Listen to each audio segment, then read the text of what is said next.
सहनाववतु सहनौ भुनक्तु सह वीर्यं करवावहै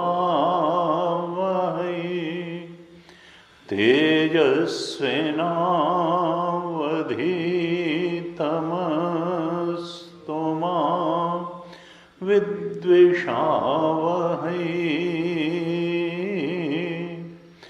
ओम शांति शांति शांति।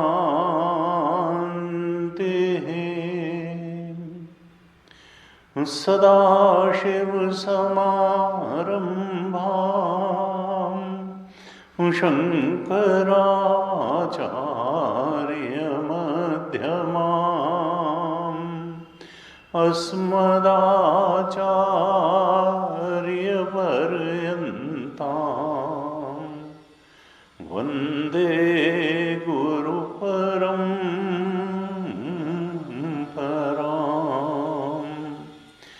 अज्ञानतिमिरान्धस्य ज्ञानाञ्जनशलाकया चक्षुरुन्मीलितं येन तस्मै श्री गुरवे नमः।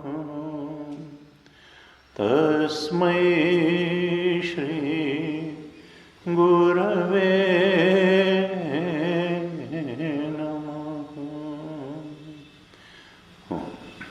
ध्यान श्लोकों को पाठ करते। ओम पार्थाय प्रतिबोधितां भगवता नारायणेन स्वयं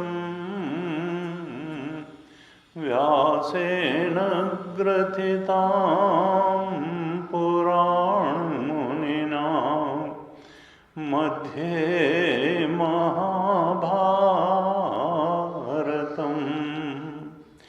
अद्वैतामृतवर्षिणीं भगवतीम् अष्टादशाध्यायिनीम्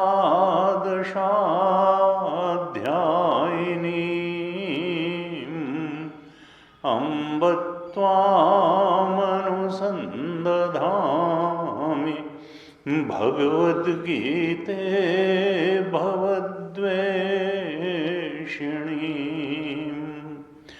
नमोऽस्तु ते व्यासविशालबुद्धे फुल्लारविन्दायतपत्रनेत्र येन त्वया भारततैलपूर्णः प्रज्वालितो ज्ञानमयः प्रदीपः प्रपन्नपारिजाताय स्तोत्रवेत्रैकपाणये ज्ञानमुद्राय कृष्णाय गीतामृतदुहे नमः। सर्वोपनिषदो गावो दोग्धा गोपाल पार्थो वत्सः सुधीर्भोक्ता दुग्धं गीतामृतं महत् वसुदेवसुतं देवं कंसुचाणूरमर्दनं देवकी परमानन्दं कृष्णं वन्दे जगद्गुरुं कृष्णं वन्दे जगद्गुरुं।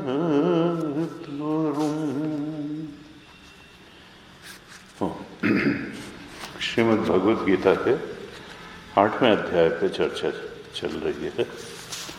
कुछ श्लोकों का पाठ करते हैं, फिर आगे चर्चा करें। आप दोहराइएगा। चैप्टर 8 श्लोक नंबर 5, श्लोक नंबर 5 चैप्टर 8 भगवद गीता, यहाँ से पाठ करेंगे। अंतकाले च मामेव स्मरन् मुक्त्वा कलेवरम् यः प्रयाति समद्भावम् याति नास्त्यत्र संशयः।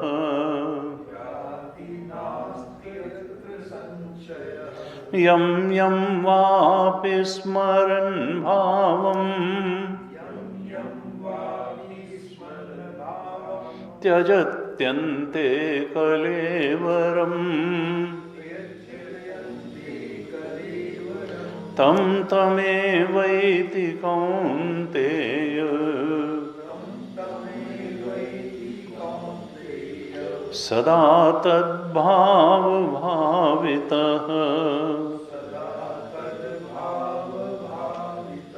तस्मात् सर्वेषु कालेषु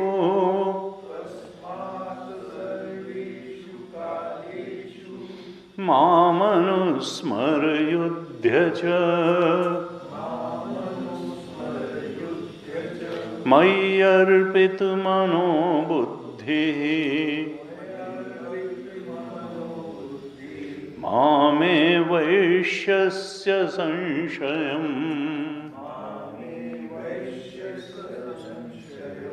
अभ्यासयोगयुक्तेन चेतसा नान्यगामिना परमं पुरुषं दिव्यम् याति पार्थानुचिन्तयन्।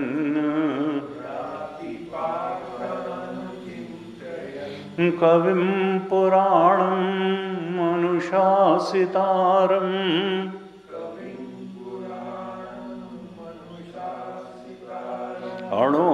अणोरणीयान् समनुस्मरेद्यः।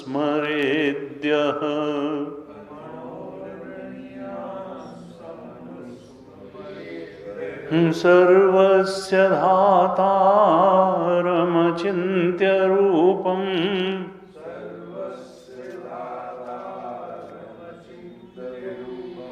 आदित्यवर्णं तमसः परस्तात्।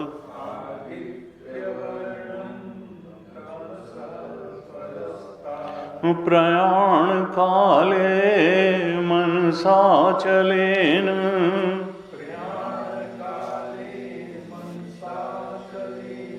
भक्त्या युक्तो योगबलेन चैव।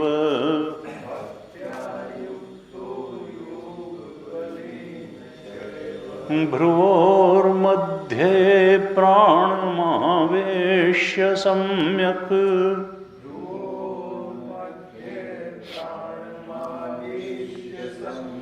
सतं परं पुरुषमुपैति दिव्यम्।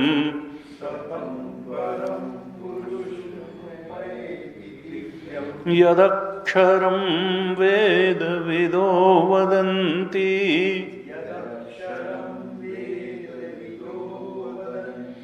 विशन्ति यद्यतयो वीतरागाः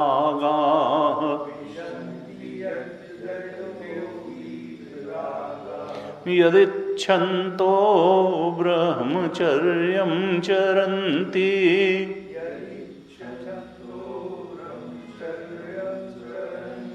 तत्ते पदं संग्रहेण प्रवक्ष्ये।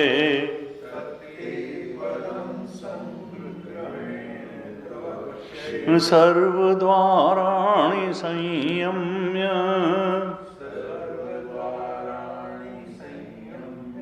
मनोहृदि निरुध्य च मूर्ध्नाधायात्मनः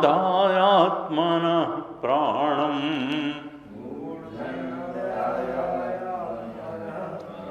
आस्थितो योगधारणाम्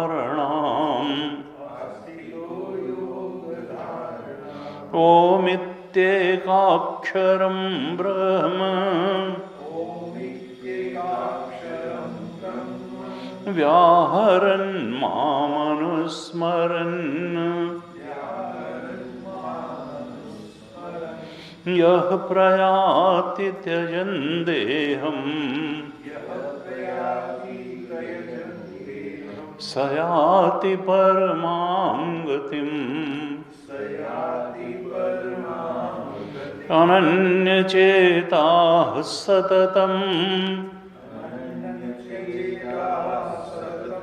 यो मां स्मरति नित्यशः तस्याहं सुलभः पार्थ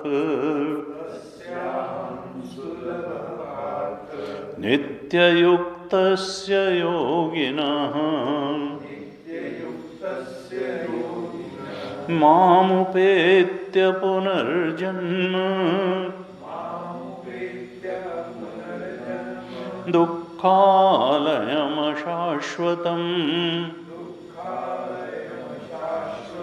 नाप्नुवन्ति महात्मानः संसिद्धिं परमां गताः संसिद्धिं परमां गताः।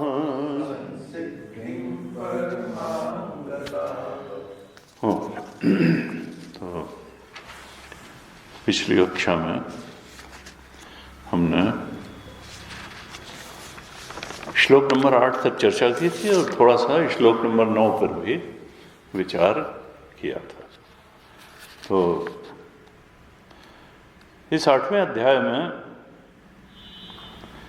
भगवान ने अर्जुन द्वारा पूछे गए प्रश्नों का उत्तर दिया। अर्जुन ने पहले और दूसरे श्लोक में ही पूछा था कि ब्रह्म क्या है, अध्यात्म क्या है, कर्म क्या है, अधिभूत क्या है, अधिदैव क्या है, अधियज्ञ क्या है, और प्राण काले च कथम ज्ञेयो से नियतात्म भी, वो जो नियतात्मा है, संयतात्मा है, जिसने मन और बुद्धि का संयम करके अपनी वृत्तियों को परम सत्य में लगा दिया है, परमात्मा में लगा दिया है, तो अंत काल में भी वह परम सत्य उसके बोध में कैसे बना रहता है। प्रयाण काले च कथम ज्ञेयोसि, किस प्रकार से जाना जाता है उसके द्वारा। प्रयाण काल यानी मरण काल में भी सत्य उसकी दृष्टि से ओझल नहीं होता है, वो सत्य में ही प्रतिष्ठित बना रहता है। अब भगवान ने 3 और 4 श्लोक में ब्रह्म क्या है, अध्यात्म क्या है, कर्म क्या है, अधिभूत क्या है, अधिदैव क्या है, अधियज्ञ इस देह में कौन है, क्या है, इसका उत्तर तो दे दिया। श्लोक नंबर 3, 4 में ही इन सब प्रश्नों का उत्तर दे दिया।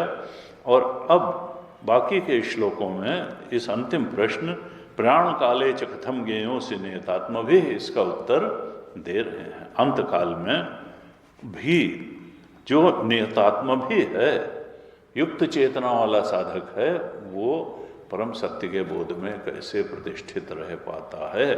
वो अतृप्त इच्छाएं लेकर के नहीं जाता है, वो संसार चिंतन में नहीं जाता है, वो आत्मचिंतन में दृढ़ रहते हुए, आत्म सत्य में दृढ़ रहते हुए ही यह शरीर छोड़ता है। और फिर भगवान ने 5, 6, 7, 8 चारों श्लोकों में साधना का स्वरूप बताया। क्यों याद रखता है? तो 2 साधनाएं मुख्य रूप से, 2 क्या एक ही साधना बताई भगवान ने कि सत्य के बोध में प्रतिष्ठित रहते हुए ये दुनिया छोड़ के जाना, शरीर छोड़ के जाना, ये कैसे संभव होता है? क्योंकि उसने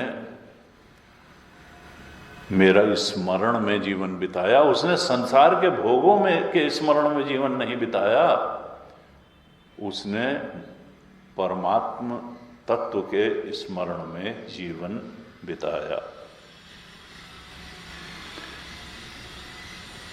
और इसलिए अंतकाले च मामेव स्मरण मुक्त, वो अंत चूंकि जीवन उसने सत्य तत्व के स्मरण में बिताया, इसलिए अंतकाल में भी, शरीर छूटते समय भी, संसार में ये धन छूट रहा है, बच्चे छूट रहे हैं, मकान छूट रहा है, इस सब मानसिकता में उसने, या शरीर छूट रहा है, इस मानसिकता में यह लोक छोड़ने के बजाय, शरीर छोड़ने के बजाय, उसने तो परम सत्य के बोध में दृढ़ रहते हुए ही शरीर छूटा। अंतकाले च मामेव स्मरण मुक्त्वा कलेवरम यह प्रयाति स मद्भावम याति, वो परमात्म भाव को प्राप्त हो गया, वो अब इच्छाओं द्वारा अतृप्त इच्छाओं द्वारा ढकेले जाकर के अगले शरीर को प्राप्त नहीं होता, वो परम सत्य के बोध में ही प्रतिष्ठित हो जाता है, आत्म भाव को, परमात्म भाव को प्राप्त कर लेता है। 5वें श्लोक में ये बताया था, स्मरण क्यों याद रख पाया? स्मरण मुक्त्वा कलेव, अंतकाल में भी मेरे स्मरण में ही शरीर छोड़ा, और अंतकाल में मेरा स्मरण कैसे बना रह पाया? क्योंकि सर्वेषु कालेषु मामन स्मर्युद्ध च, 7वें श्लोक में कहा था कि उसने अपने सारे कर्तव्यों का निर्वाह करते हुए भी, वर्णाश्रम धर्म का निर्वाह करते हुए भी, उसने मुझे कभी भुलाया नहीं। उसने परमात्मा की सेवा में जीवन बिताया, अपने कर्मों को ही पूजा बना करके भगवान को समर्पित किया। उसने मन और बुद्धि को ही भगवान, मई अर्पित मनोबुद्धि, उसने चूंकि अपने मन बुद्धि को भोगों को समर्पित करते हुए, सांसारिक आकर्षणों को समर्पित करते हुए जीवन नहीं बिताया, उसने संसार के राग द्वेष में मन बुद्धि को समर्पित करते हुए जीवन नहीं बताया, बल्कि परम सत्य आत्म तत्व, परमात्म तत्व के स्मरण में, परमात्म तत्व को, ईश्वर तत्व को मन बुद्धि समर्पित करते हुए जीवन बिताया। और हम मन बुद्धि अगर किसी को समर्पित कर देते हैं तो कर्म तो उसके लिए होने ही लगते हैं, कर्म को अलग से समर्पित करने की कोई जरूरत नहीं है। अगर हमारा मन बुद्धि धन को समर्पित है तो धन अर्जन करने के लिए कर्म करते रहेंगे, वासनाओं को समर्पित है तो वासनाओं की पूर्ति के लिए कर्म करते रहेंगे। किसी पद विशेष की लालसा से को रखते हुए हमारा बुद्धि अगर जीवन में समर्पित है, मन बुद्धि कि नहीं ये पद तो पाना ही है, ये नहीं पाया तो जीवन अधूरा है, तो फिर उस पद के लिए ही सारे कर्म समर्पित होते रहेंगे। इसी को कहा पुत्रेषण। सामान्य रूप से यही 3 को मन बुद्धि समर्पित होते हैं, पुत्रेषण, वित्तेषण, लोकेषण। कांचन, कामिनी, कांचन, कीर्ति, रूप, रुपया और रुआब, इन्हीं को पाने के लिए आदमी जीवन बिता देता है।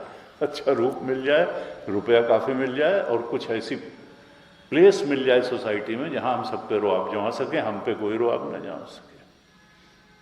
तो कामिनी कांचन कीर्ति, रूप रुपया रुआब, पुत्रेषणा वित्तेषणा लोकेषणा। इसी में व्यक्ति कई बार भटकते हुए चूंकि जीवन बिता देता है। इसलिए भगवान जो जीवन बिताने का तरीका बता रहे हैं कि अंतिम समय अगर तुमने पूरा जीवन सर्वेषु कालेषु माम स्मर मयि अर्पित मनोबुद्धि, मन और बुद्धि अगर परम सत्य के बोध को ऊंचा मान करके समर्पित करते हुए जीवन बिताओगे तो कर्म भी भगवान को समर्पित हो जाएंगे, और नहीं तो संसार को ही समर्पित रहेंगे। और तब अंत में भी संसार की याद में ही शरीर छूटेगा और अगला शरीर फिर प्राप्त हो जाएगा। हमारे शास्त्रों में कहा कि देखो, साधक बहुत सावधान रहता है।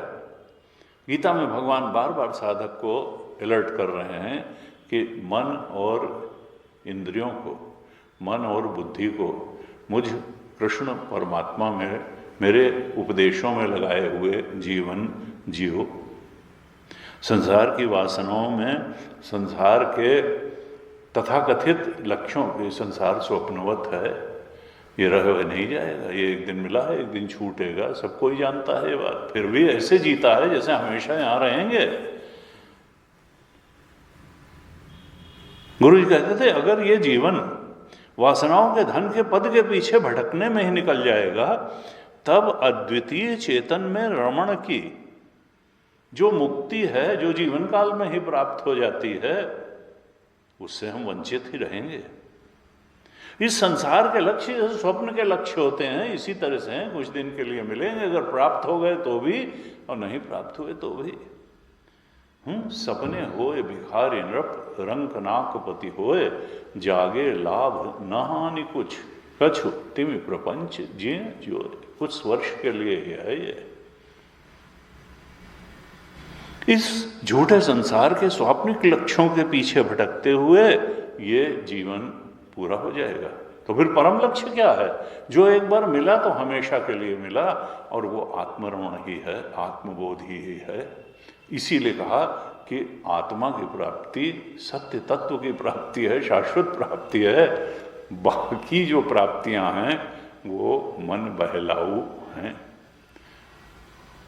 पिछली कक्षा में हमने चर्चा की थी, वो पा करके भी हैं, राम विमुख संपत्ति प्रभुताई, पाए रही पाई बिनु पाई। राम जी मिले नहीं और बड़ी संपत्ति और प्रभुत्व मिल गया इस संसार में, तो मिलना भी न मिलने जैसा ही है। हमने पिछली कक्षा में लता मंगेशकर के उद्गार का जिक्र किया था, एंड्रयू कार्नेगी का भी किया था। यहाँ मिलने पे भी कुछ मिलता नहीं है, और नहीं मिलने पे तो नहीं ही मिलता है।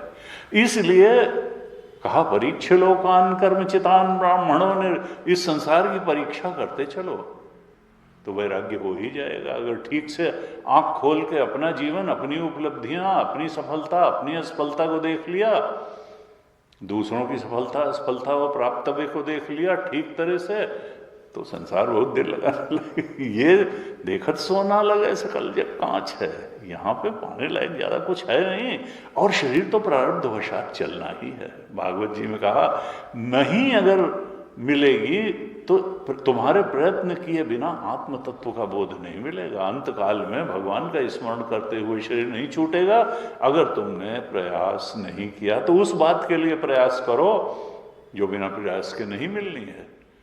प्रारब्ध ने जब जन्म दे दिया, माता के गर्भ में रक्षा कर दी, बचपन में रक्षा कर दी, जब करवट तक नहीं ले तो मृत्यु पर्यंत तो प्रारब्ध तुम्हारी रक्षा करेगा।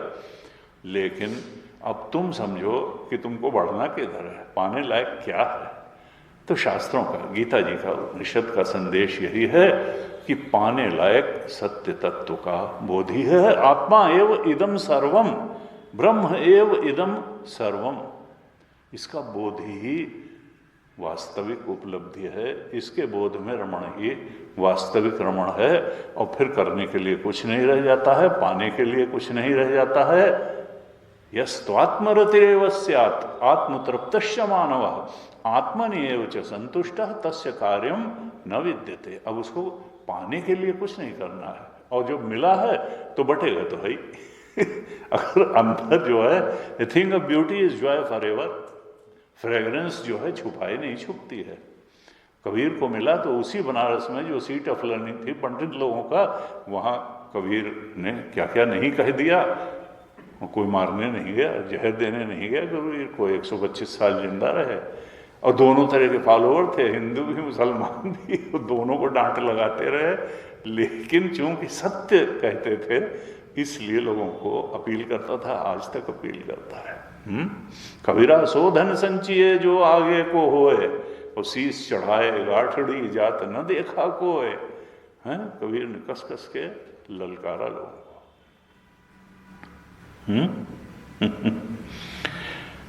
ये छोटी मीठी चीजों से कुछ सेटिस्फैक्शन होने वाला नहीं है। तो इस 8वें अध्याय में लक्ष्य बता दिया।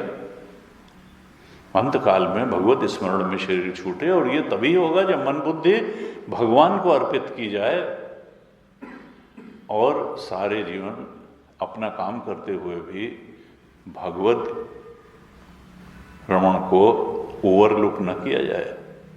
सर्वेषु कालेषु माम अनुस्मर, और युद्ध च, न काम छोड़ा जाए न भजन छोड़ा जाए, काम को ही भजन बना दिया जाए।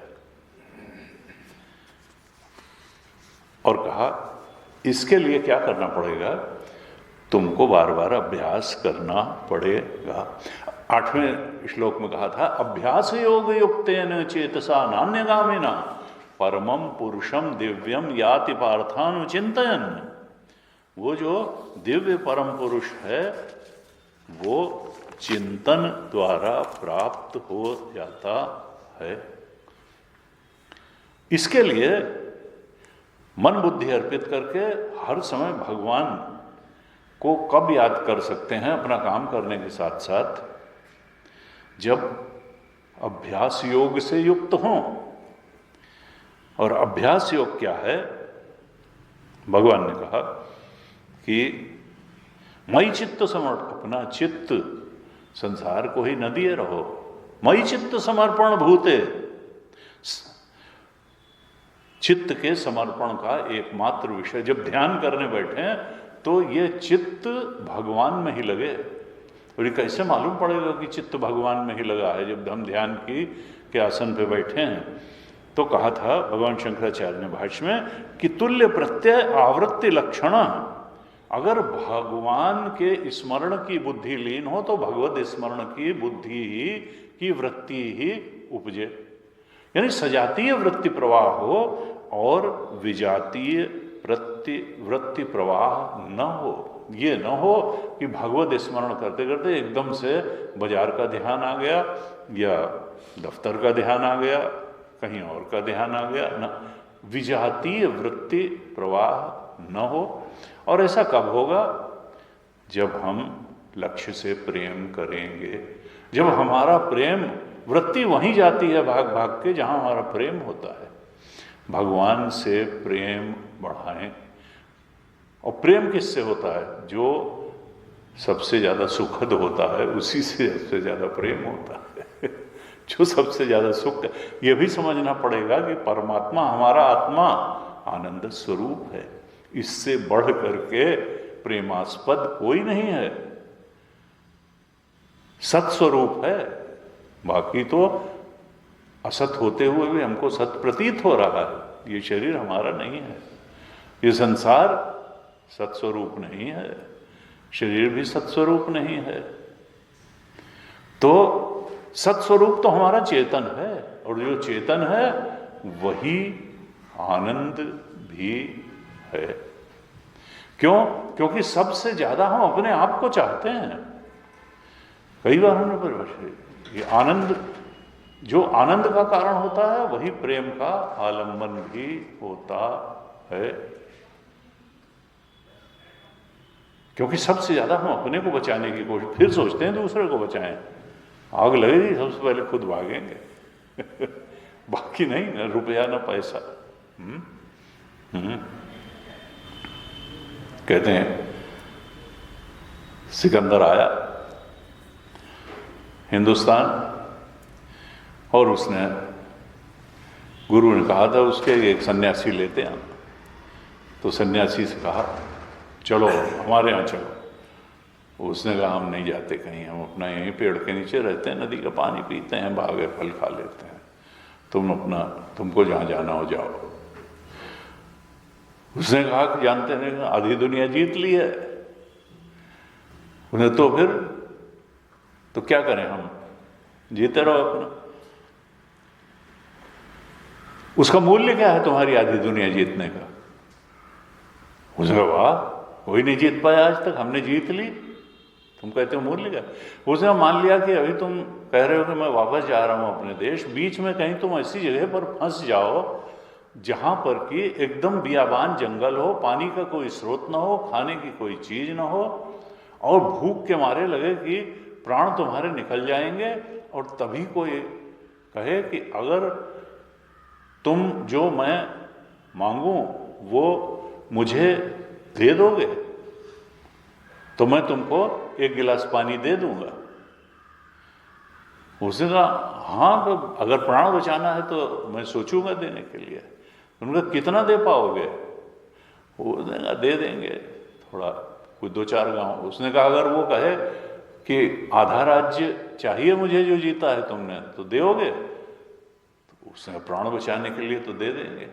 और वो कहे अगर आधे राज्य से भी मैं तुमको एक गिलास पानी नहीं दूंगा, हमें तो पूरा राज्य चाहिए, तो तुम प्राण बचाने के लिए पानी लोगे 1 गिलास या पूरा राज्य दोगे? उन्होंने कहा नहीं, प्राण बचाना तो बहुत जरूरी है, फिर तो मैं पूरा राज्य ही दे दूंगा प्राण बचाने के लिए। तो उन्होंने कहा समझ लो फिर तुम्हारे इस काम की कीमत कितनी है, 1 गिलास पानी के बराबर।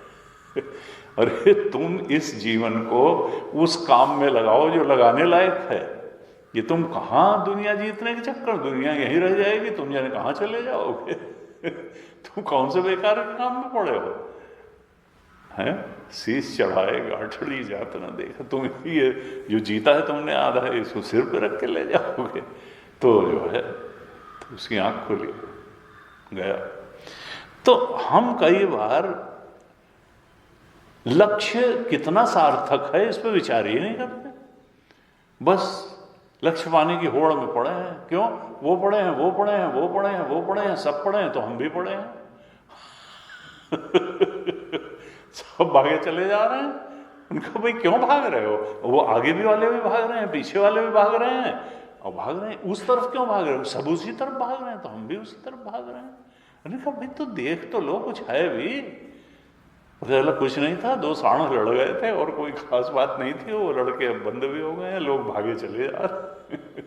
तो जो है कुछ दुनिया की हाल यही है। कठोपनिषद में कहा अंधे नैव नियमाना यथांधा, जैसे अंधा अंधे को मार्गदर्शन करे, इस प्रकार से दुनिया की चाल है। न वो कहीं पहुंचे, न हम कहीं पहुंचेंगे, न हम जिनको पहुंचाने में लगे हुए हैं वो कहीं पहुंचेंगे। इसीलिए समाज में मान्यताओं के आधार पर समाज चल रहा है, मानने के आधार पर चल रहा है, जानने के आधार पर नहीं चल रहा है। और मजे की बात यह कि हर आदमी जिस मान्यता में जी रहा है वो ये मानने को ही तैयार नहीं है कि हम मान्यता में जी रहे हैं। वो कहता है हम जान के जी रहे हैं। जाना कृष्ण ने, जाना शंकराचार्य ने, जाना उन लोगों ने जिन्होंने आत्मा को जाना, आत्मा के ब्रह्मत्व को जाना। परम सत्य वही है, परम तत्व यही है। दुनिया को जान लेना कोई जान लेना नहीं है। ये तो बदल जाएगी। त्रिकाले तिष्ठति सत्यम, जो तीनों कालों में एक जैसा रहे सत्य वही है। न शरीर तीनों कालों में एक जैसा रहता है, न मन रहता है, न बुद्धि रहती है, न इच्छाएं रहती हैं, न संसार रहता है। सत्य नहीं, संसार स्वप्न तुल्य ही राग द्वेषादि संकुल, इच्छाओं का प्रक्षेपण मात्र है। हमारे तीनों शरीर भी और संसार भी, इच्छाएं बदलते ही सब कुछ बदलता है, और इच्छाएं मिटते ही ये कहाँ चला जाएगा कुछ पता नहीं है। प्रजहाति यदा कामान सर्वान पार्थ मनोगतान आत्मनिएव आत्मना तुष्ट स्थित प्रज्ञस्त। तब तुम आत्मा में, आत्मा की प्रज्ञा, आत्म प्रज्ञा में स्थित हो जाओगे। इसलिए इच्छाओं से प्रेरित जीवन को गीता जीवन नहीं मानती है, वो भ्रम और भटकाव मानती है। शास्त्र निर्देशित जीवन, कृष्ण निर्देशित जीवन को ही वास्तव में सार्थक उपलब्धि की तरफ बढ़ने वाला जीवन गीता में कृष्ण परमात्मा प्रतिपादित करते हैं। तो दो बातें इस 8वें अध्याय में मुखर होकर के भगवान ने कही, दो साधनाएं बताई, और जो मूल में एक ही साधना है। 5, 6, 7, 8 श्लोक और 9वें श्लोक में भी, तो 5, 6 और 7 श्लोक में और 9वें में भी भगवान ने कहा अनुस्मर मामेव स्मरण मुक्त्वा कलेवरम, मामेव स्मरण, मुझे ही स्मरण करो। 5वें में कहा, 6ठे में कहा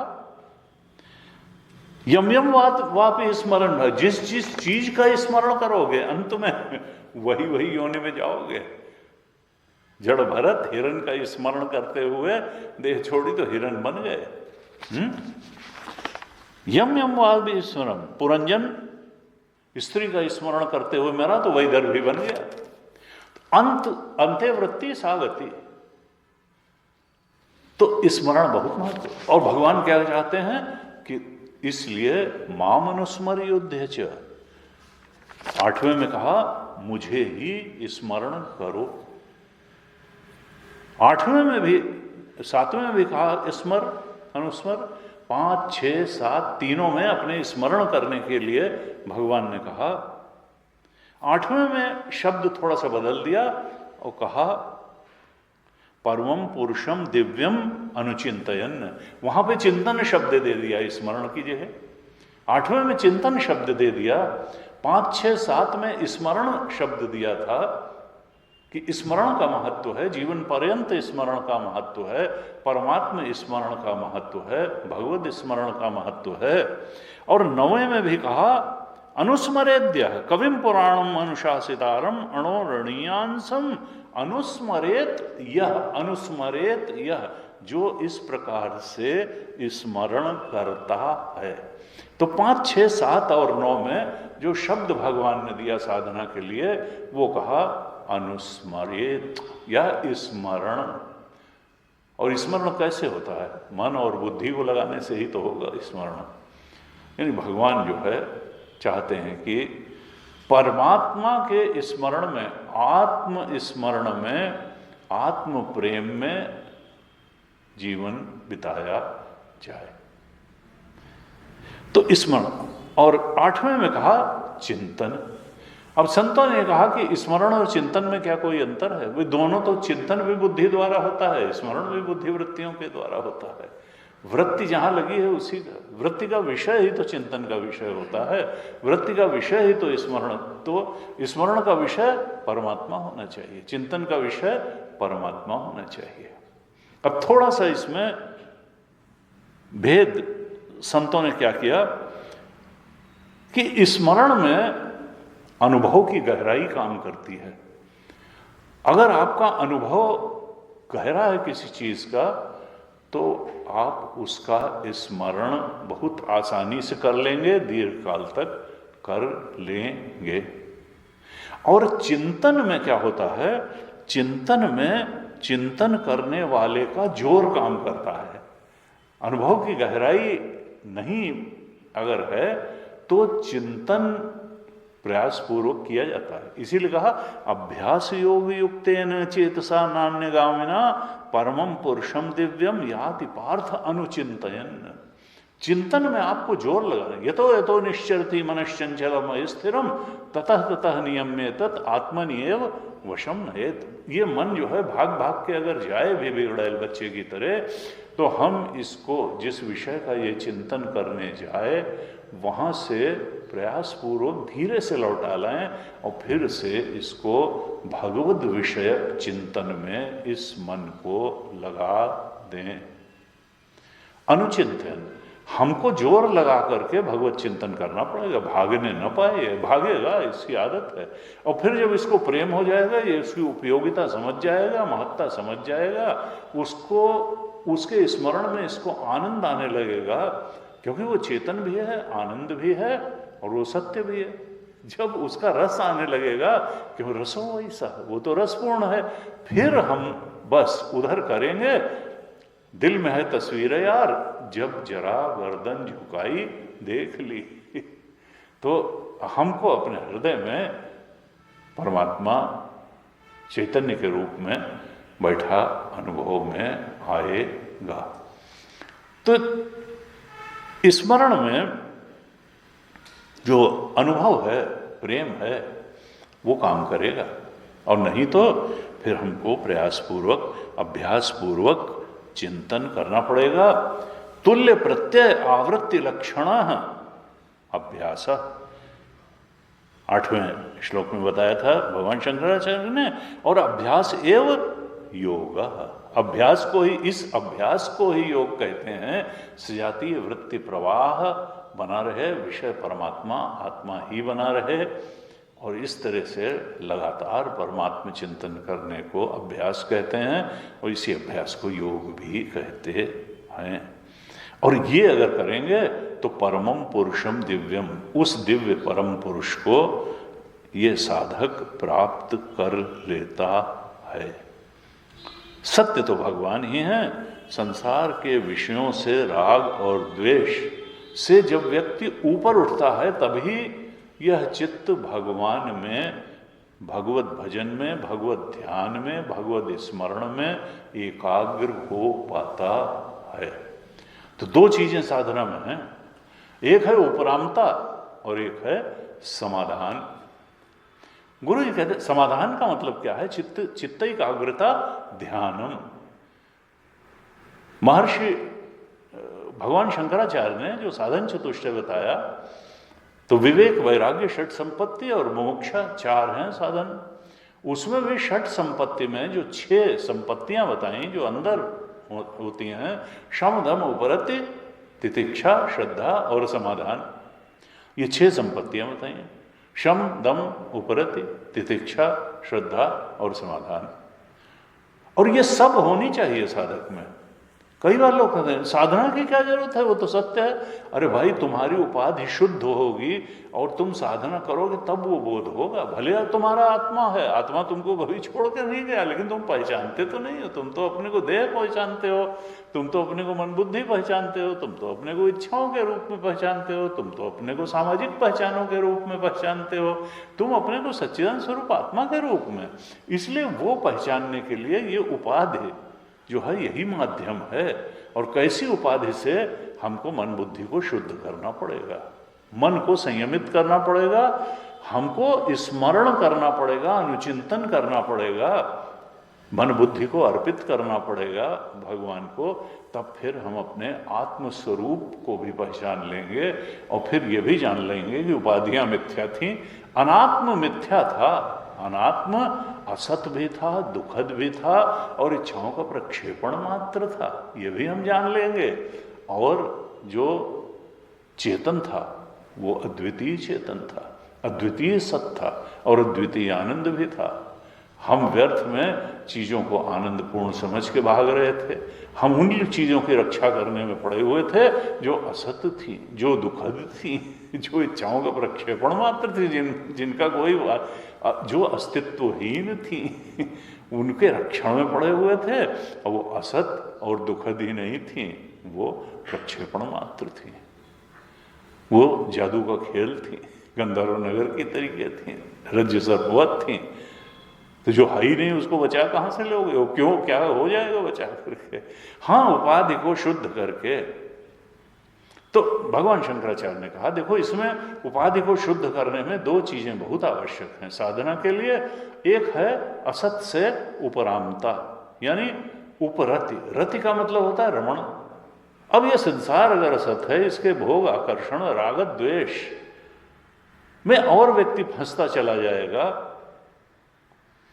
तो उधर से थोड़ा उपरामता चाहिए, इच्छाओं से थोड़ा उपरामता चाहिए। विशेष रूप से सतोगुण इच्छाएं हैं तो वो तो अंतःकरण को शुद्ध करेंगी, लेकिन रजोगुणी और तमोगुणी इच्छाएं जो हैं उनसे तो उपरामता चाहिए, उन पर थोड़ा सा, उनसे दूरी बनाने की का साहस साधक को चाहिए। तो उपरामता अगर होगी तभी समाधान या एकाग्रता भी मिल पाएगी।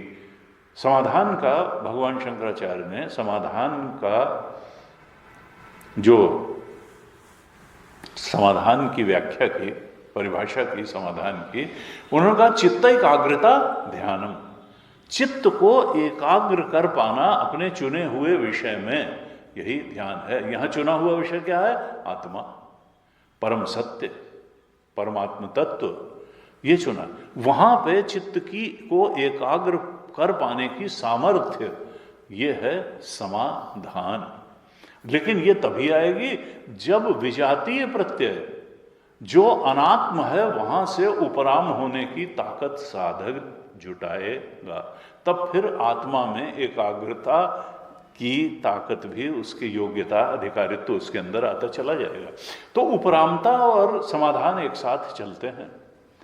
जो अनात्म है वहां से उपरामता सिद्ध हो, और तब आत्म तत्व में एकाग्रता, उसके चिंतन में, उसके स्मरण में एकाग्रता बढ़ती जाएगी।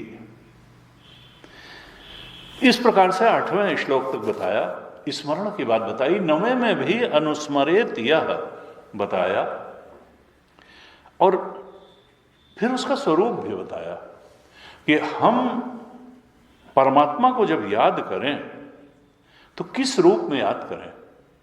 और यहां सगुण ब्रह्म की बात बताई जा रही है 9वें श्लोक में। यहां दृष्टा भाव की बात नहीं, सच्चिदानंद की बात नहीं बताई जा रही, दृष्टा की बात नहीं बताई जा रही है। यहां सगुण ब्रह्म की बात बता रहे हैं कि जब हम ध्यान करें परमात्मा का तो किस रूप में करें, क्योंकि अभी हम भी सगुण हैं।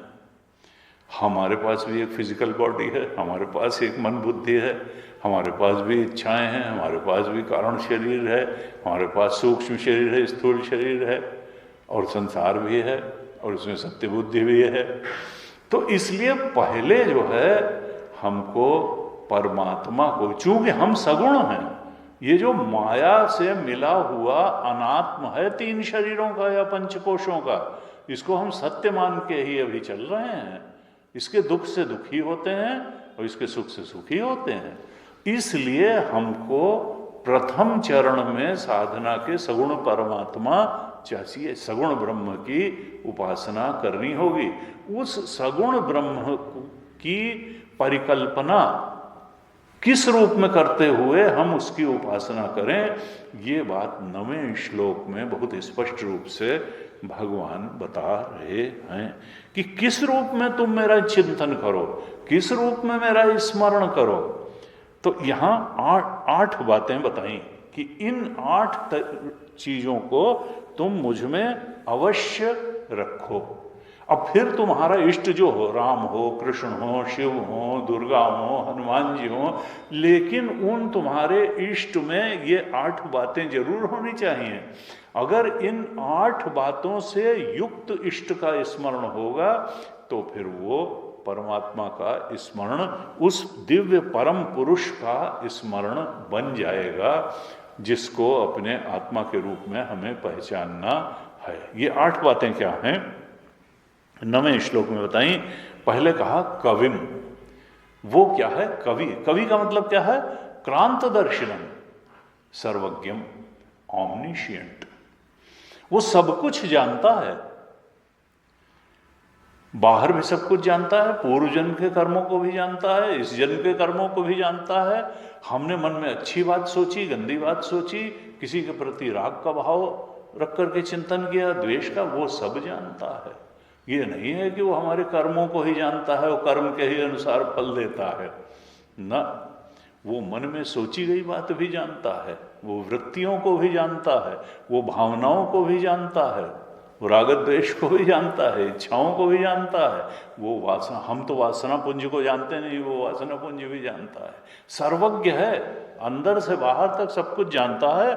ये कहा कविम, सर्वज्ञम क्रांत दर्शनम। हमारी जैसी बुद्धि उसकी नहीं है।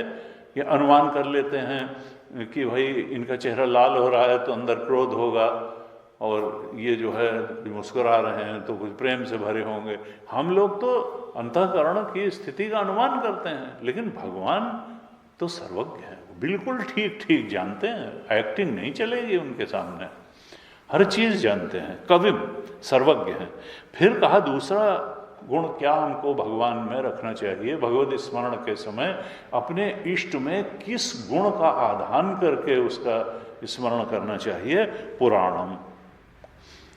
पुराणम, पुराणम का मतलब है चिरंतनम, भगवान शंकराचार्य ने लिखा चिरंतन, यानी इस माया के पहले भी वो मायातीत हैं, वो मायाधीश हैं, सब कुछ के पहले परमात्मा था, वो सनातन है, नित्य नूतन है और सनातन है, उनसे पुराना कोई नहीं है, सब कुछ जानते हैं। पुराणम नित्य नूतन है, पुराणम है।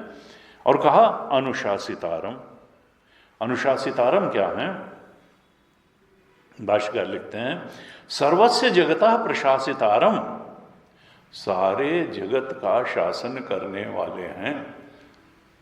ये खाली नेता लोग, पुलिस और कचहरी ही शासन नहीं कर रहे हैं, इस पूरे सृष्टि का, यूनिवर्स का एक शासक है, वो परमात्मा है।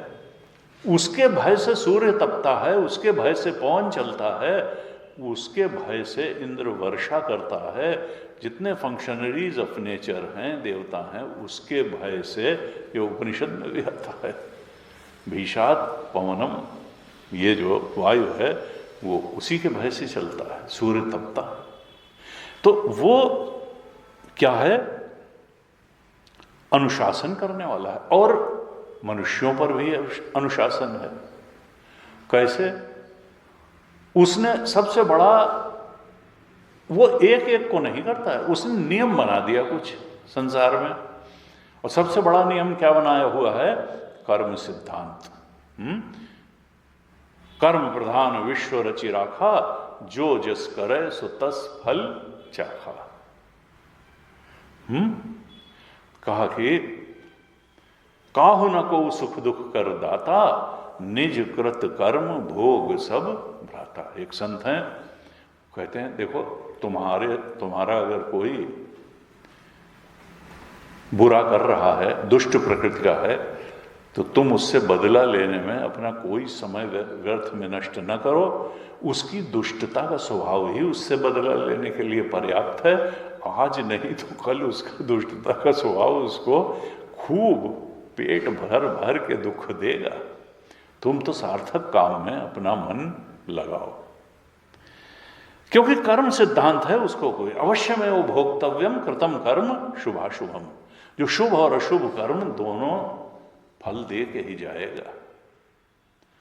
तो वो क्या है, यमराज है। यम का मतलब यमन करते हैं, शासन करते हैं, कर्म के अनुसार फल देने की सामर्थ्य उनमें है, अनुशासन करते हैं। और उन्होंने एक नियम बना दिया कि जो सत्कर्मी होगा वो ऊपर जाएगा और जो दुष्कर्मी होगा उसका आज नहीं कल पतन होगा। तो लोग कहते हैं कि नहीं नहीं स्वामी, हम तो देखते हैं जो गलत काम कर रहा है वो समाज में बहुत बड़ा हुआ है ना, अभी ऐसा दिख रहा है। गुरु जी कहते थे जिस समय वो पतन अभी कुछ पूर्व जन्म में या इसी जन्म में कुछ अच्छा काम करके आया होगा इसलिए दिख रहा है, जब इसके ये कर्म फल देने के लिए परिपाक होगा इनका दुष्टता के कर्मों का, तो ये कहीं का नहीं रहेगा। बड़े बड़े जो है नीचे जाते हैं, कहां से कहां। समाज से दृष्टांत देने में बड़ा अजीब सा लगता है, लेकिन गुलजारी लाल नंदा 2 बार एक्टिंग प्राइम मिनिस्टर रहे। एक बार शायद नेहरू जी के जाने के बाद, दूसरी बार शास्त्री जी के बाद, और किराए का मकान देने को उनको कोई तैयार नहीं था दिल्ली में। तो जो है बड़े बेचारे जो है ऐसे, अब क्या कहा जाए, ये नहीं कि वो कोई खराब आदमी थे, लेकिन अब प्रारंभ कर्म गति है।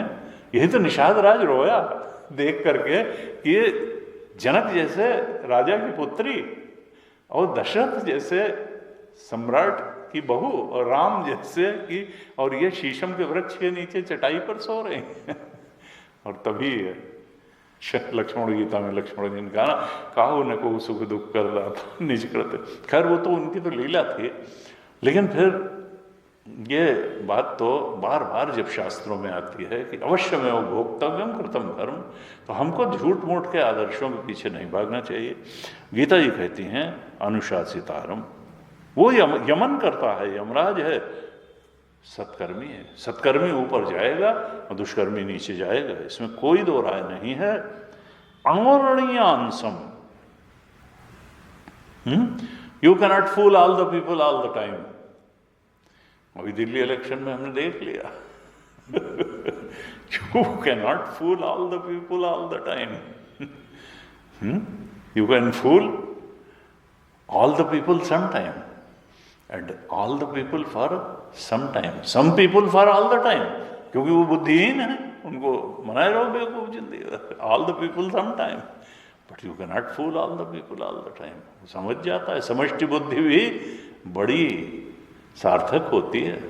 समष्टि बुद्धि, यही लोकतंत्र की विजय है कि समष्टि बुद्धि जो है, कोई एक दूसरे से बात करने थोड़ो गया, लेकिन एक तरफ से जब एक जनमानस सा होता है तो एक लहर सी उठ जाती है और एकदम से लोग उसी पक्ष में सारे के सारे खड़े हो जाते हैं। एक समष्टि भावना जैसे बन जाती है कि अब परिवर्तन होना चाहिए और इस दिशा में होना चाहिए, और बदल भी जाता है 77 में हमको याद है, उस समय इतना त्राही हो गई थी कि कांग्रेस दफ्तर से स्कूटर पे झंडे लेके लोग निकलते थे और बस 2 फरलांग आने के बाद वो स्कूटर का झंडा उतार के डिक्की में रख लेते थे कि कहीं लोग पीट न दें इलेक्शन जब डिक्लेयर हुआ जो कार्यकर्ता जो है साहस नहीं करता था कि स्कूटर में झंडा लगा करके वो शहर में घूमने का। तो ये देखिए कहाँ कितनी पॉपुलर, ओफो 71 में जब बांग्लादेश वार हुई उसके बाद मिसेस गांधी कितनी पॉपुलर थी, कोई जो है उनको सानी नहीं था, बड़े बड़े उनको धाराशाही कर दिया, ओल्ड कांग्रेस वाले को अपने को बड़ा वो समझते थे, लेकिन फिर वो भारी पड़ गया। इमरजेंसी एक्सेसेस जो है ऐसे भारी पड़े कि जो है शाह कमीशन और ये और हथकड़ी बताइए क्या नहीं हो गया। तो अनुशासितारम अणोरणीयांसम, वो सूक्ष्मतम है और निर्गुण है। अणोरणीयांसम सूक्ष्मतम है, और सबसे सूक्ष्म क्या होगा, जितना ही स्थूल होता है यानी वो उतना ही बहिरंग होता है, जितना ही स्थूल है उतना बहिरंग है, और जितना सूक्ष्म है उतना अंतरंग है। और सबसे सूक्ष्म क्या है, आत्मा, और आत्मा जो है सबसे अंतरंग है, चेतन है, और वही गुणों से निर्मित 3 शरीरों को सत्ता और चेतनता दे रहा है।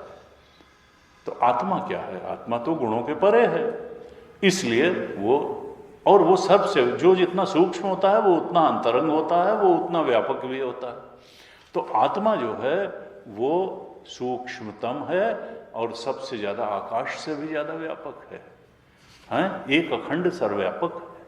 उसके अलावा तो वास्तव में सत्ता ही नहीं किसी की। सत्यम ज्ञानम अनंतम ब्रह्म, सत्स्वरूप है, ज्ञान स्वरूप है और अनंत है। वो सबसे अणोरणीयान, सूक्ष्म से भी सूक्ष्म है। अनुस्मरेत यह, जो इस रूप में अभी 4 गुण बताए आत्मा के, अभी 4 और बताने वाले हैं। इन 8 गुणों को अपने इष्ट में, इन 8 गुणों का आधान करते हुए जो उसका स्मरण करता है, यह जो भी करता है, स्त्री हो पुरुष हो, जाति लिंग किसी का भेद नहीं, भगवान ने बताया, यह जो कोई भी अनुस्मरेत, इन 8 गुणों वाले, इन 8 क्वालिटीज, इन 8 विशेषणों से युक्त परम सत्य इष्ट का अनुस्मरेत, स्मरण करता है, ध्यान करता है, जप करता है, वो उस दिव्य परम पुरुष को प्राप्त कर लेता है। तो 4 ये बता दिए, कविम पुराणम अनुशासितारम अणोरणीयांसम, और 5वां कहते हैं सर्वस्य धातारम। वो क्या है? सबको का धारण, सबको धातारम। भगवान शंकराचार्य कहते हैं धातारम विचित्रतया प्राणिभ्यो विभक्तारम विभज्य दातारम। धातारम का मतलब क्या है? दातारम, देता है। क्या देता है? कर्मों का फल देता है। विचित्र रूप से कर्मों का फल देता है। मोटिव भी देख करके देता है, भावना भी देख करके देता है, बाहर एक्शन देख के भी देता है। कब देना है? इस जन्म में देना है, 2 साल बाद देना है, 3 जन्म बाद देना है। उसका टाइम भी बिल्कुल परफेक्ट है, उसका देश भी परफेक्ट है, लेकिन देता जरूर है, बिना दिए नहीं रहता है। विचित्रतया प्राणिभ्यो विभक्तारम विभज्य दातारम सर्वस्य कल कर्म फल जात। संपूर्ण कर्म फल का वो विधान करता है और विचित्र रूप से विभाग करके सब प्राणियों को उनके कर्मों का फल देने वाला है। ऐसे कहा सर्वस्य धातारम, फल दाता है वो। और अचिंत्य रूपम, इसके लिए क्या है कि ये भगवान की, जब इस रूप में हम भगवान का स्मरण करते हैं तो भगवान के प्रति शरणागति बढ़ती है कि हमारी प्रार्थना का वो जवाब भी देंगे। हमारे सत्कर्म अगर हम कर रहे हैं, भगवत पारायण चिंतन कर रहे हैं, तो हमें किसी बात की कमी नहीं रहेगी, उनका अनुग्रह प्राप्त होगा, उनकी कृपा प्राप्त होगी। और अगर हम कुछ गलत करेंगे तो फिर हम दंड के भी भागी होंगे। भगवान थोड़ा बहुत तो अपने भक्तों को ओवरलुक करते हैं, लेकिन अब हम एकदम ही विपरीत चलने लगेंगे उनसे, तो फिर वो भी कहाँ तक क्षमा करेंगे? काकभूषुंडी, मोहग्रस्त हो जाता है व्यक्ति और तब अहंकार हो जाता है, तो भगवान ही उसको फिर, हाँ, गरुड़ जी को काकभूषुंडी कौवा के पास भेज दिया ज्ञान प्राप्त करने। और सती को मोह हो गया, सती को मोह हो गया तो फिर सती को अपना दाह करना पड़ा। तो ऐसा नहीं, भक्त की भी सावधानी हटी, दुर्घटना घटी, और भगवान उठाने के लिए ही थोड़ा दंड देते हैं। तो हमको अगर भगवान की महत्ता का, महिमा का, सर्वज्ञता का, उनके कर्मफल दाता रूप का, सब कुछ के परे होने का ज्ञान है, तो ये सब बात भगवान की शरणागति में सहायक बनती है जब हम इस रूप में अपने इष्ट का ध्यान करते हैं। सर्वस्य धातारम। फिर 6ठा कहा अचिंत्य रूपम। भगवान कैसे हैं? अचिंत्य रूपम। वो जितने और जैसे हैं, वो सगुण रूप भी हैं, वो निर्गुण रूप भी हैं, लेकिन वो कितने कितने हैं, कहाँ कहाँ तक हैं, ये हमारी बुद्धि नहीं समझ सकती है चिंतन करके। और भगवत प्रभाव, भगवान के स्वभाव प्रभाव का चिंतन करने में बुद्धि की असमर्थता और उस असमर्थता का अनुभव होना, ये भक्ति में सहायक होता है, शरणागति में सहायक होता है। हम नहीं जानते कि हमारा इष्ट कितना कितना प्रभावशाली है, कितना कृपालु है। प्रभु तुम बहुत अनुग्रहकीन हो, तुलसी ने कहा। देव दुर्लभ तन, ये मनुष्य का मुंह ही कृपा कर दीन हो। प्रभु तुम बहुत, एक एक मुख जाति कही नहीं, कोटि कोटि उपकार। एक तुम्हारे कोटि कोटि उपकार हैं, मैं तो कही नहीं पाता हूं उनका। ऐसे संतों ने कहा प्रभु तुम बहुत अनुग्रहकीन हो। जब भगवान की दयालुता, कृपालुता, प्रभाव, स्वभाव, अनुग्रह की सीमाएं हम नहीं जान पाते हैं तो शरणागति में मदद मिलती है। भगवान क्या है? अचिंत्य रूप है। तुलसी बाबा ने कहा निर्गुण रूप सुलभ हति और सगुण जान नहीं कोई। निर्गुण रूप तो ठीक है, हम अपने पीछे चलते आए, हमने कहा वही साक्षी हैं, हम दृष्टा हैं और ये दृश्य है, और दृष्टा जो है वो आत्मा है, वह आत्मा ब्रह्म या तो ये तो जाना जा सकता है। लेकिन सगुण रूप से वो कहाँ कहाँ है, कितने हैं, कि किन किन ब्रह्मांडों को कैसे थामे हुए हैं। अब सोचिए, यूनिवर्स में एक गोला है और वो घूम रहा है, अपनी एक्सिस पे भी घूम रहा है, और सूरज के आसपास जो है इलिप्टिकल ऑर्बिट में भी घूम रहा है, और अपनी एक्सिस पे 24 घंटे में घूमता है, और एक साल में सूरज के आसपास ऋतुएं बदल रही हैं। और ऐसे आप पानी जो है ऐसे गिरा दीजिए तो गिर जाएगा ना, समुद्र का पानी कहीं गिर रहा है न कहीं पेड़ गिर रहे हैं। हमसे पूछा जाए तो हम कहेंगे हमारे जो बिल्कुल अपोजिट है वो नीचे है, और वो हमको नीचे समझेगा, लेकिन हर आदमी समझता है हम पृथ्वी के ऊपर हैं। और नहीं तो गोला में कोई कि तुम गोले के ऊपर, हम गोले के नीचे, तुम गोले के साइड में, ना सबको लगता है हम चपटे जमीन पर हैं, कोई गोला वोला में नहीं है, न कोई गिर रहा है, न उछल रहा है, पानी भी मूव कर रहा है, एक्सिस पे भी पानी मूव कर रहा है, इलिप्टिकल ऑर्बिट में भी। अब कौन सी शक्ति है गुरुत्वाकर्षण की जो उसको थामे? परमात्मा निर्गुण रूप सुलभति सगुण जानने अचिंत्य रूपम है। भगवान के सगुण रूप की महत्ता को, उसकी श्रेष्ठता को, उनके स्वभाव को, उनके प्रभाव को बुद्धि हमारी नहीं समझ, और ये भी शरणागति में मदद करती है। न समझ में आना शरणागति में सहायक हो जाता है। आदित्य रूपम, आदित्य वर्णम है वो। फिर 7वां क्वालिटी बताते हैं इष्ट की, परमात्मा की, कि वो आदित्य वर्णम है। आदित्य का मतलब है सूर्य। सूर्य क्या है? सूर्य कभी ऐसा नहीं होता कि सूर्य प्रकाश देना बंद कर दे। सूर्य तो हमेशा प्रकाशमान रहता है। इसी तरह आत्मा हमेशा चेतनवान रहती है। न तत्र सूर्यो भाति न चंद्र तारकम नेमा विद्युतो भांति कुतोयम अग्नि तमेव भांतम अनुभाति सर्वम। उसके प्रकाश से ही सब कुछ प्रकाशित है। आंख में देने की शक्ति उससे है, देखने की शक्ति, कान में सुनने की शक्ति, जीभ में चखने की शक्ति, त्वचा में स्पर्श की। तमेव भांतम, अंदर की जितनी ज्ञानेंद्रियों की ज्योतियां हैं उसी से है, कर्मेंद्रियों की कर्म शक्ति उसी से है, बाहर सूर्य और चंद्रमा में भी जो प्रकाश है उसी के अनुग्रह से है, फसलें उसी के अनुग्रह से, फोटोसिंथेसिस से एनर्जी ले करके और ग्लूकोज बना रही हैं, जिसको सब खा करके। हम तो कह देते हैं अंत में कि sun is the ultimate source of energy. Vedanta कहता है नहीं, sun is not ultimate source of energy, atma is ultimate source of everything.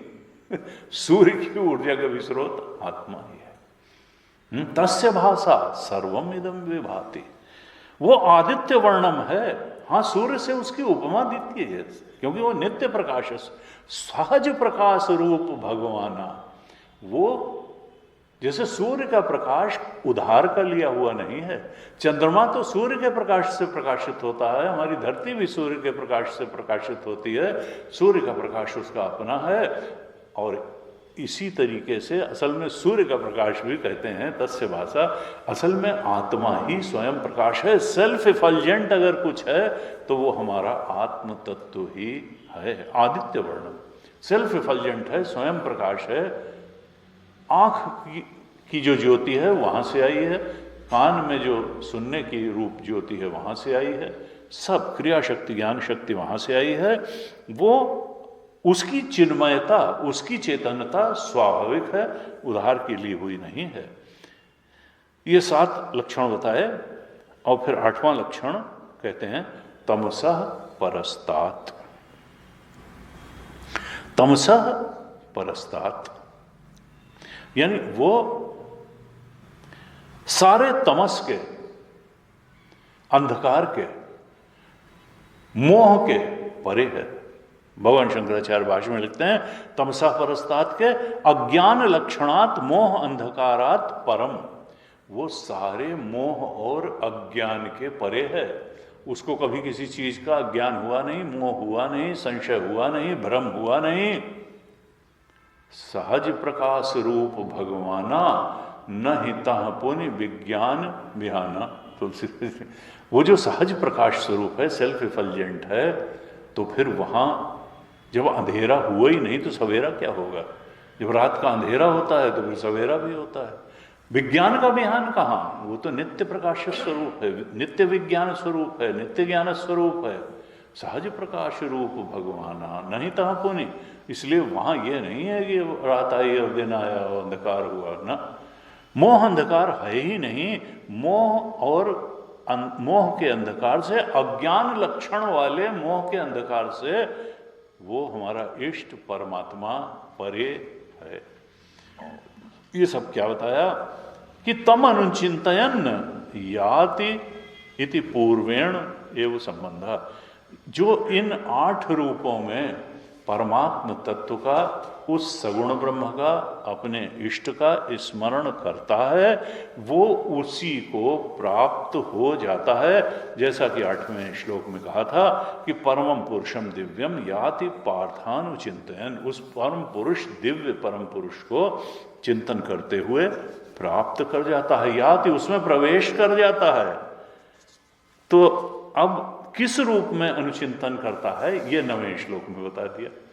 8वें में तो बताया था कि अभ्यास योग से युक्त हो, चेतसा न अन्यगामी ना हो, वृत्ति वहीं लगी रहे, परम पुरुष का अनुचिंतन हो। लेकिन किस रूप में अनुचिंतन हो? तो 9वें श्लोक में 8 लक्षण बता दिए कि इन 8 लक्षणों वाले दिव्य परम पुरुष का चिंतन हो तो फिर उसी परम पुरुष को प्राप्त हो जाता है,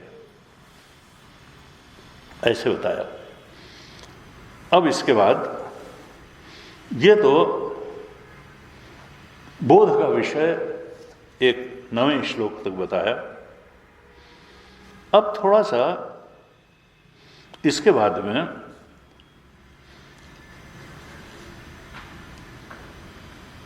थोड़ा ध्यान की प्रक्रिया भी भगवान बताते हैं 10वें श्लोक से लेकर के और 13वें श्लोक तक। 10, 11, 12, 13 में थोड़ा ओंकार के माध्यम से कैसे उस परम तत्व, परम सत्य का चिंतन किया जाए, इस बात को भी भगवान बताने वाले हैं। चारों श्लोक एक साथ ही जब हम इस पर विचार करेंगे तो ज़्यादा जो है अनुकूलता से हम लोग इसका ग्रहण कर सकेंगे। लेकिन एक चीज ये है कि विवेक जागृत होना चाहिए। व्यक्ति के अंदर विवेक की, नित्यानित्य विवेक, विवेक जब होगा, और विवेक का मतलब सत्य के बोध की तरफ बढ़ना ही है,